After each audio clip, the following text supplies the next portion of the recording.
Dans une séquence précédente, nous avons introduit la notion de fonction, méthode, et son utilité en programmation.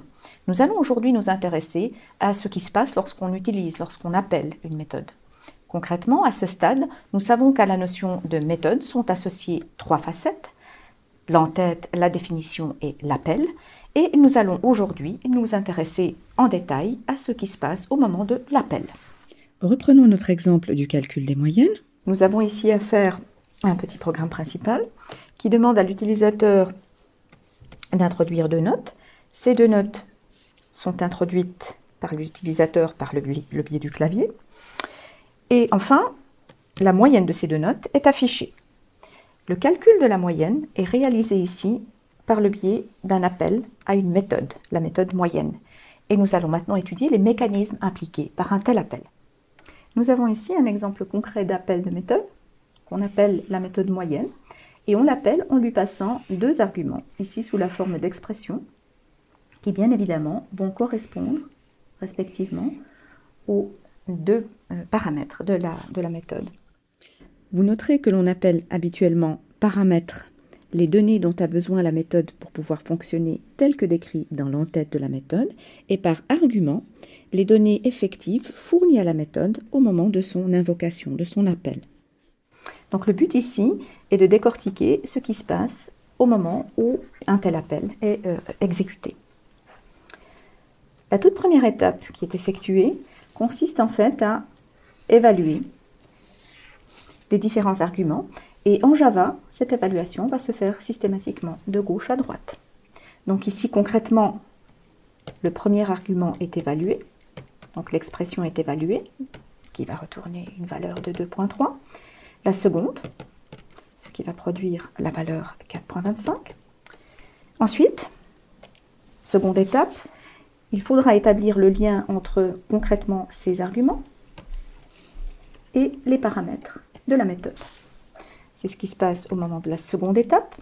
Donc, lors de la seconde étape, on va apparier le paramètre x avec le résultat de la première expression. X vaudra 2.3.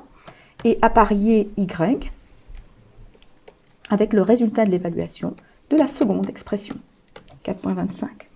Nous nous trouvons donc dans la situation où les paramètres x et y ont des valeurs concrètes avec lesquelles la méthode va pouvoir maintenant travailler et s'exécuter. Troisième étape, le corps de la fonction est exécuté. Ici, en l'occurrence, le corps consiste en une instruction unique qui est le retour, donc ici l'expression de retour. Donc ici, le corps à proprement parler, avant l'expression de retour, ne fait rien de particulier.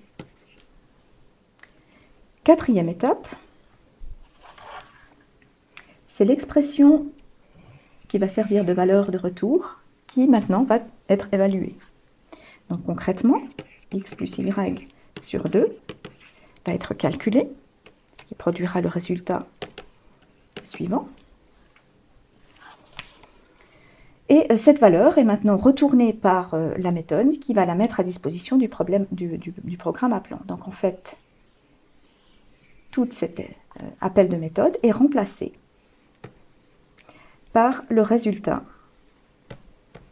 produit par la fonction. Donc, ultime étape,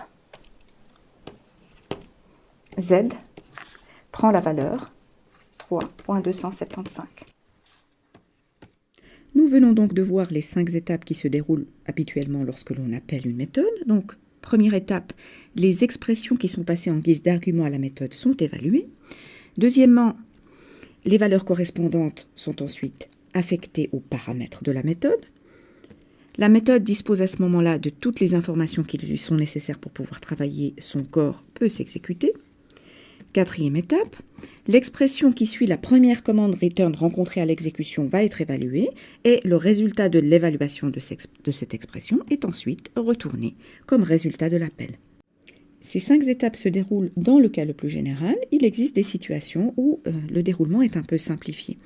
Donc, nous savons que dans le cas le plus général, une méthode a besoin de paramètres, de données entrantes et produit un résultat en sortie.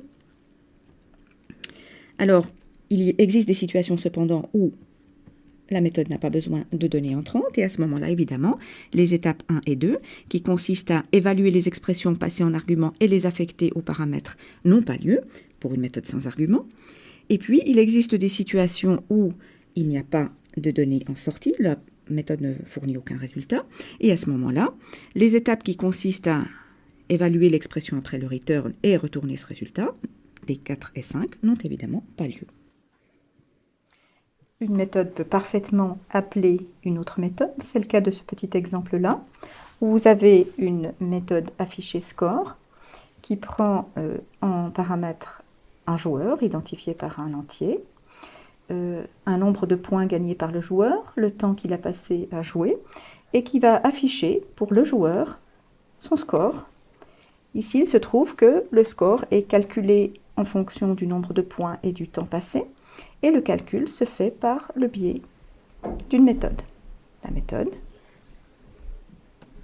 est définie à un autre endroit et prend en entrée justement le nombre de points et le temps de jeu. Vous connaissez maintenant les différentes étapes qui s'exécutent lorsqu'une méthode est appelée dans un programme et vous avez maintenant sous vos yeux un petit schéma récapitulatif qui synthétise ces différentes étapes. Donc ici on a une méthode F qui est appelée par une méthode G.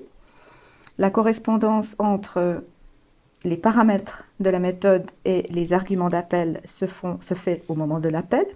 Donc ici, au moment de l'appel, l'argument est copié dans le paramètre de la méthode qui l'utilise pour exécuter les traitements qu'elle doit faire. Dans le cas le plus général, la méthode calcule une valeur de retour et cette valeur de retour est transmise à la méthode appelante qui va pouvoir l'utiliser pour réaliser des traitements. Vous aurez sans doute constaté tout au long de cette séquence qu'il existe un certain jargon, une terminologie associée à l'appel de méthode. Nous allons maintenant résumer un petit peu ce jargon. Vous aurez compris que lorsque je parle d'appeler une méthode, je signifie que j'utilise la méthode. Ici, je suis en train d'utiliser la méthode F pour calculer un résultat que j'affecte ensuite à une variable X. Lorsque je parle de passer une valeur en argument à une méthode, je signifie que cette valeur est simplement copiée dans un paramètre de la méthode. Et enfin, lorsque je dis qu'une méthode retourne la valeur de Y, par exemple, je signifie que l'expression de l'appel de la méthode sera simplement remplacée par la valeur retournée. Donc si on prend un petit exemple concret maintenant, supposons que nous ayons ici une méthode F dont la dernière instruction soit celle-ci. Supposons que cette méthode soit appelée de cette façon-là et qu'au moment de cet appel, la valeur de Y soit concrètement 5.